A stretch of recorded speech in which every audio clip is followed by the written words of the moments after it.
evening,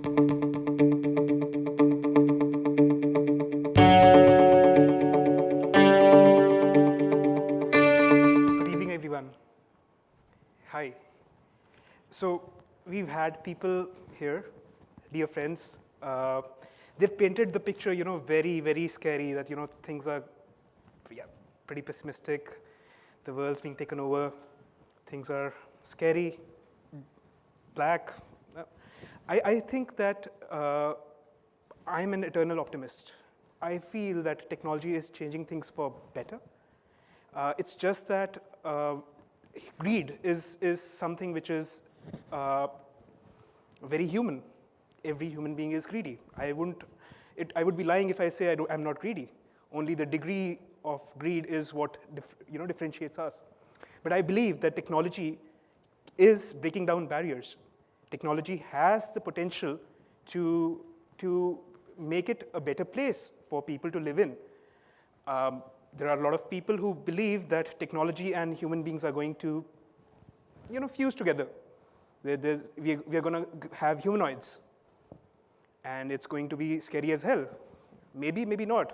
What we have is this moment in which we are living, and I don't believe that a person can live to the fullest if they're not full of hope. So I am full of hope. I am full of hope for the world that we are living in, for each and every person who's in this room, and every human being and every living thing who's not here in the room. That's me. So just a small thing to, just sharing what I feel with you.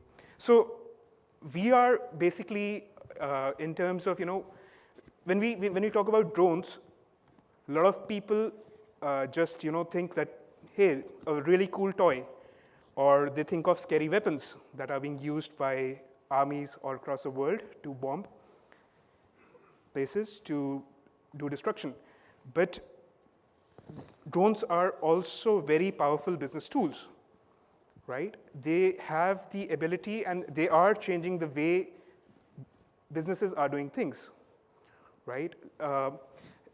You can also imagine drone as a dynamic, data collection platform.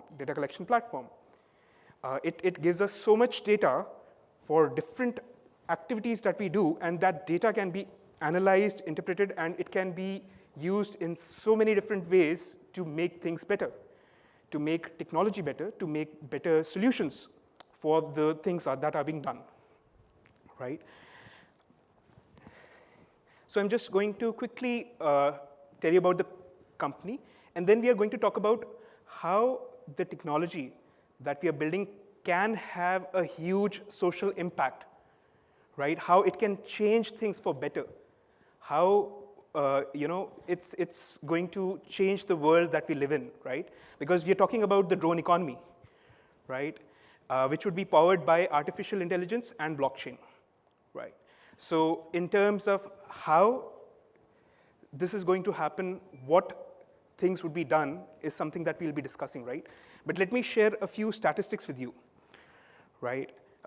In terms of the commercial drones, which is, economists says that it's the fastest growing segment of the drone market, right? We have almost 1.4 million drones globally, which are being used for commercial purposes, right? Research says that we would have 29 million drones, which would be consumer drones, right? Which would be used for non-commercial, non-professional purposes by 2021. Now that's a huge number, right? Think of so many drones flying up in the air, right? And that's the problem that we are, trying to solve. What would happen when you have thousands of drones flying up in the air, right? They cannot be managed manually. You need to have an autonomous, intelligent, self-governing system which would be able to take care and manage all that drone traffic. There is no other way. So in terms of, that's where artificial intelligence comes in. And in terms of, if you talk about blockchain, the blockchain implementation of, so the system, if if we look at it from a technology perspective, it would have distributed databases, right? Because we need low latency for a lot of stuff, where blockchain would not be a good option at this point in time because it is not that much evolved. Where would we use blockchain? That's one question that I would like to answer upfront, because a lot of people think that blockchain is typically, people are trying to plug in blockchain to make it look sexy, right? And that's what everybody is actually trying to do. So yeah, let's talk about how we are going to use blockchain. So blockchain would be used for identifying the drones. So identity management of the drone would happen through blockchain. In terms of all the data for that drone, the previous flight missions that it has done, what is the state of sensors, how has it been maintained properly, are the different parts functioning properly, all that data would be available on the blockchain, right? Because the idea here is that when we have thousands of drones flying up in the air, at that point in time, the decisions that the AI module would have to make would be data-driven. There would not be manual intervention in that, right? So for example, if there is a sudden change in the wind speed, if there is a sudden change in any other climatic condition, right? There's a very strong rain which is happening. All that information would be used on a dynamic basis, and decisions would be made by the AI module so that the drone, okay, yeah, so that the drones which are flying out there can actually, make changes to their flight paths. What if there's an emergency in between? What if there's a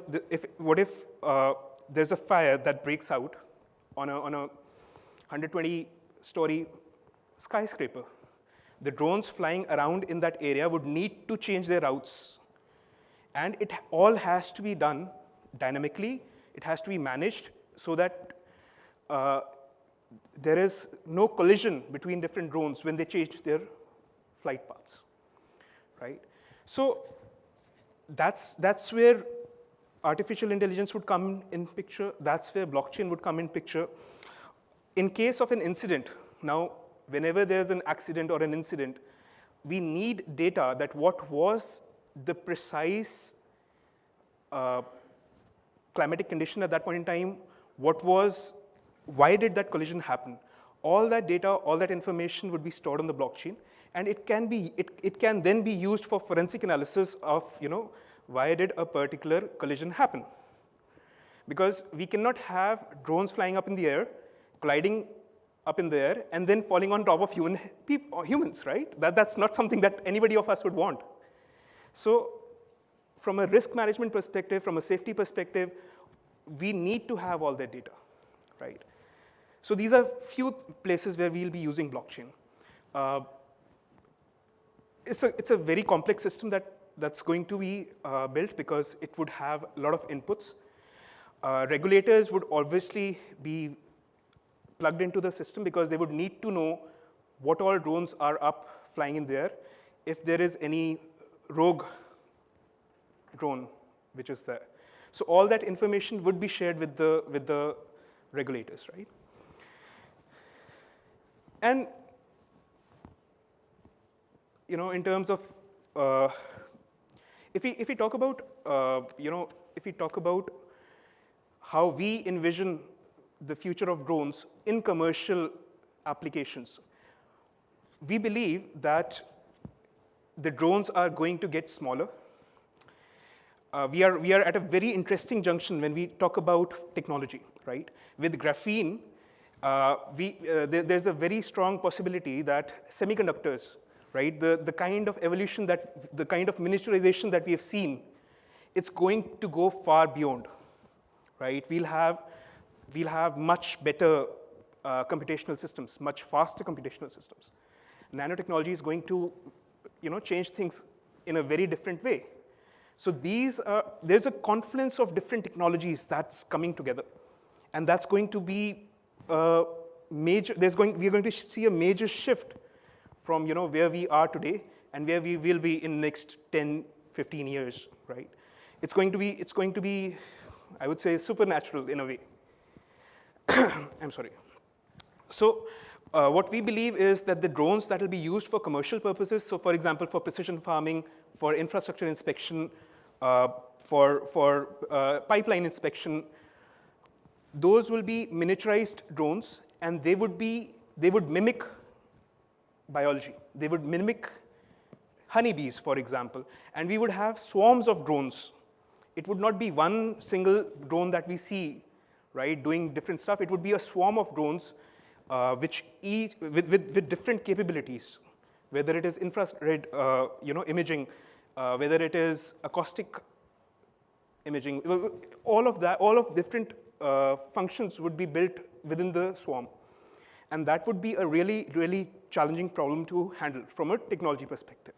How do you make sure that when a swarm is basically flying, there are bound to be, the collisions are bound to happen. So how do you protect your swarm? How do you make sure that the flight or the mission is completed, right? So that's where, when we see honeybees, when we see nature, right? So when honeybees are flying, they collide with each other. But the collision does not, they don't die and fall down. They just bounce, right?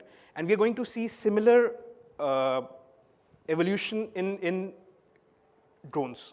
We are going to see very miniature drones that would collide amongst themselves, that will be very safe for humans, right? No, they would not cause problems like big drones may cause, like falling on top of somebody's head or breaking through somebody's windscreen.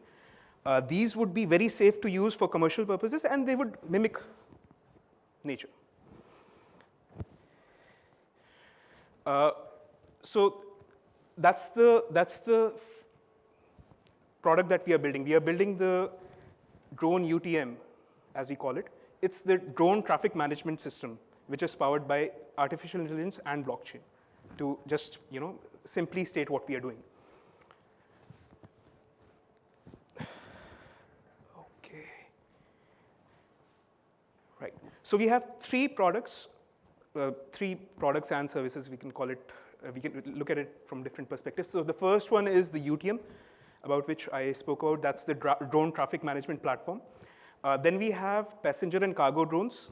So I believe that in the very near future, we would see human beings, that is people, and goods being transported by drones, which are the big drones, right?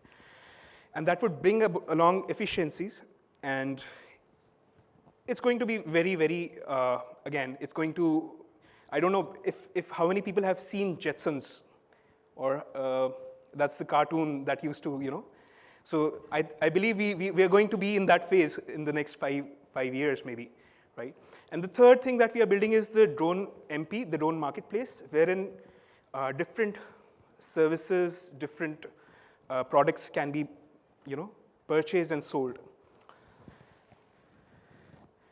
So yeah, let's talk about social impact, right?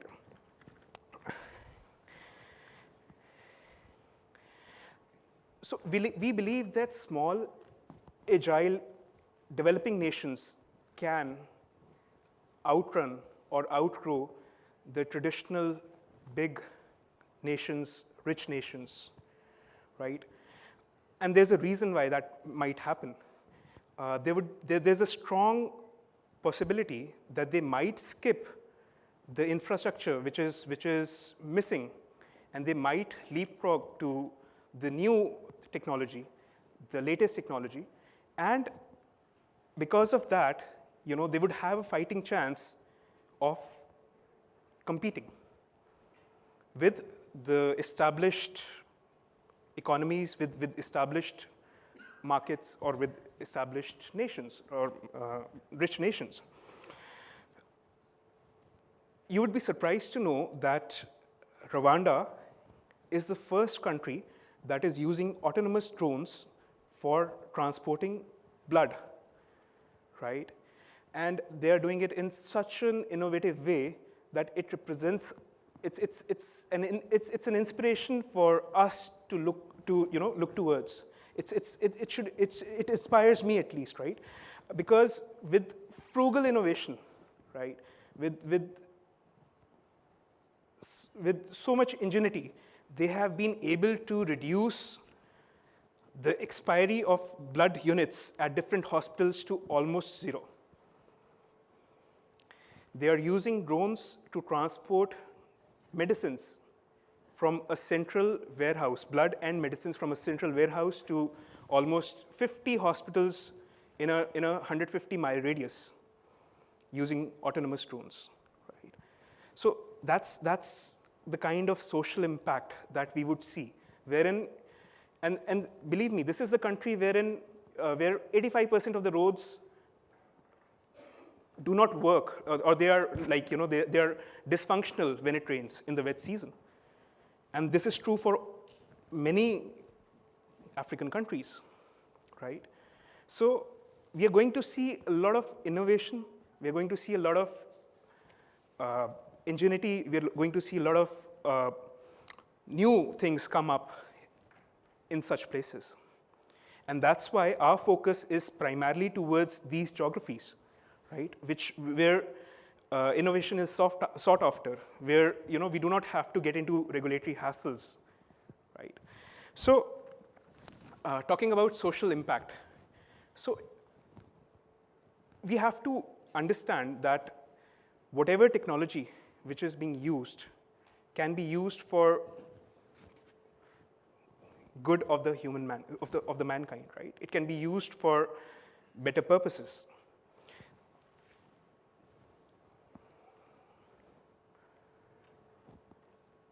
Let's talk about precision farming, right? So drones are being used for precision farming. How does that help us, right? I'm really bad with statistics, so that's why I have to read some of the statistics from the note that I have. Only 1 in 7 persons on this earth, it's every 1 in 7 persons on this earth is malnourished. They do not get the right kind of nourishment from the food that they should get, right? Only 3% of the earth's land is arable. That is, it can be used for farming.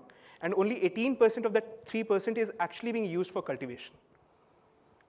So with the population growing, there has to be a way wherein we can increase the production.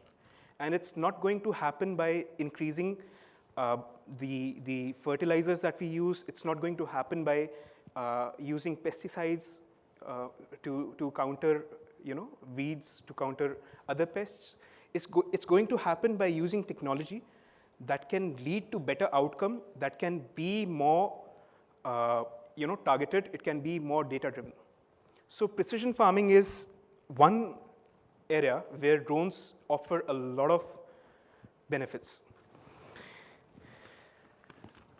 We can identify from the images that are taken, we can identify where there is growth of weed. And because we can identify where there are pests or which part of the crop has been affected, we can use targeted approach to deal with it. We can find that what is the slope of the land, and due to which because of, if there's a slope in the land, water would get accumulated towards the downstream, and the plants or the crop which is at the top would not get enough water. So we can identify with precision. We can identify with precision that which part of the crop is not growing as it should. And then those targeted areas can be investigated further. Now that's how we are going to use the resources smartly. That's how the produce that can be used, that can be produced by using such technology can be 60% more than what is being produced right now. And the efficiencies that we'll see will increase. Drones have been used for search and rescue missions, right? So I'll not go in details, I'll just wrap up quickly. We are running behind the schedule. So drones have been used for humanitarian causes. They've been used for search and rescue missions. When Nepal was, there was an earthquake in Nepal, right? A lot of people were saved because of drones. Using thermal imaging, using infrared imaging, the rescuers were able to find out where in debris there were living survivors, right? That's something which has a lot of value. Whenever there are mudslides, whenever there are rock slides, drones can capture, because mudslides and rock slides and such disasters typically can happen again, even while rescue missions are going on, right? So that's where the drones can study topography. That's where the rescue teams can actually make decisions in a very short span of time in what their next course of action should be. Wildlife conservation. Drones are being used to protect wildlife. We've had major issues, right? And it starts with greed, the human greed to have it all. That we've been driving animals, we've been driving other living beings out. Drones are being used extensively again in Nepal, in India, for wildlife conservation efforts.